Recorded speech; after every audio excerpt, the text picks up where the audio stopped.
আসসালামু আলাইকুম। আজকে রান্না করব হচ্ছে চট্টগ্রামের কাজি রেসিপি। এটা টমেটো এবং কাইসা দিয়ে রান্না করা হয়। এটা খেতে কিন্তু ভীষণ টেস্টি।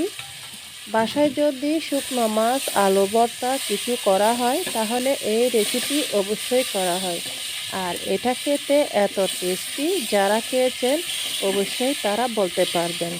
এটা চট্টগ্রামে ছোটোবেলা থেকে দেখে দেখে আসছি। আমার আম্মুরা এটা রান্না করতো, খুবই টেস্টি। আর এটা রান্না করতে করতে সেই ছোটোবেলার স্মৃতি মনে পড়ে গেল। আর এটা রান্না করতে বেশি উপকরণ লাগে না, অল্প উপকরণেই দুর্দান্ত একটা টেস্টি একটি রেসিপি।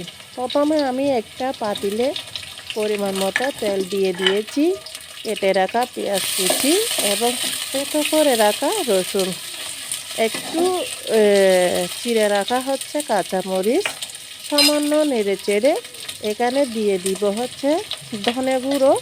মানে এই রেসিপিতে কোনো মশলা ব্যবহার করতে হবে না, শুধুমাত্র ধনে গুঁড়ো দিলেই হবে। ধনে গুঁড়ো আর হলুদ গুঁড়ো দিয়ে আমি সামান্য নেড়ে চেড়ে কষিয়ে নিব। মানে এখানে কোনো পানি দিব না, তেলের মধ্যেই হচ্ছে এটাকে কষিয়ে নিব। তখন একটু জালটা কমিয়ে দিতে হবে, না হলে ধনে গুঁড়ো আর হলুদ গুঁড়ো পুড়ে যাবে। তো একটুখানি নেড়ে চেড়ে আমি এখানে দিয়ে দিব সেই পরিষ্কার করে রাখা সিমের বীজ বা সিমের দানা। ছোটোবেলায় যখন আমার আম্মু রান্না করতো তখন আর কি পেট ভরে খেতাম। মানে এখান থেকে একটি ঝুল নিয়ে, মানে কাজি বলে আর কি, এটা একটা ঝুলের মতো নেই। এখান থেকে ঝুল নিয়ে আলু ভর্তা নিয়ে এত ভাত খেতাম যে, যেহেতু আমরা মাছে ভাতে বাঙালি, আমরা কিন্তু ভাত খেতেই পছন্দ করি। আর এই রেসিপি আম্মু রান্না করতে, মাশাল্লাহ আম্মুর হাতের রান্না ভীষণ টেস্টি ছিল। আর আম্মুর সেই রেসিপি ফলো করে কিন্তু আজকে আমি এই রেসিপি তৈরি করতেছি। তখন আম্মু রান্না করতে হচ্ছে এই ক্ষেত থেকে আর কি একেবারে টাটকা তুলে নিজের হাতে নিয়ে আসতো। আর দেশি ধনেপাতা, দেশি টমেটো এগুলো দিয়ে এই রেসিপি তৈরি করতো।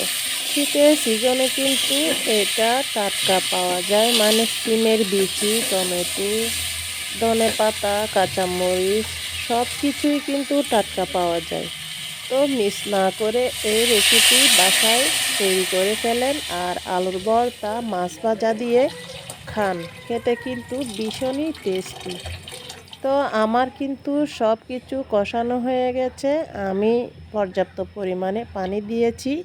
এটা ফুটে গেলে, মানে যে সিমের বীজ দিয়েছি সেটা কিছুটা পরিমাণে পানি টেনে নিবে, আরও শুকিয়ে যাবে। আর হয়ে গেলে দেখতে পারবেন অবশ্যই এটা দেখতে কেমন হবে। আমি ডেকে দিয়ে কিছুক্ষণ রান্না করে নিব। কিছুক্ষণ পর ফিরে আসব। এই যে কিছুক্ষণ পর ফিরে আসলাম, মানে আমি চুলার আঁচটা কমিয়ে দিয়েছি আস্তে আস্তে হওয়ার জন্য। এটা দিয়ে আমি 30 মিনিট পর্যন্ত অপেক্ষা করেছিলাম। এবার আসছে আর কি দেখার জন্য। এই যে দেখুন, আসলে এটা সিদ্ধ হয়ে গেছে সুন্দর মতো। হ্যাঁ, প্রায় সিদ্ধ হয়ে গেছে। এবারে আমি একটি বড় চামচ দিয়ে একটি বাটিতে নিয়ে নিচ্ছি। আমার দর্শ হয়েছে না আর কি খাওয়ার জন্য, যেহেতু হয়ে গেছে আমি দেখে মনে হচ্ছে আমি এখনই খাই। তো আমি একটা প্লেটে নিয়ে নিচ্ছি খাওয়ার জন্য। তো আজকের ভিডিও এ পর্যন্তই। আপনাদের কাছে কেমন লাগলো প্লিজ একটি লাইক দিয়ে কমেন্টে জানিয়ে দিবেন। আজকের ভিডিও এই পর্যন্ত। আসসালামু আলাইকুম।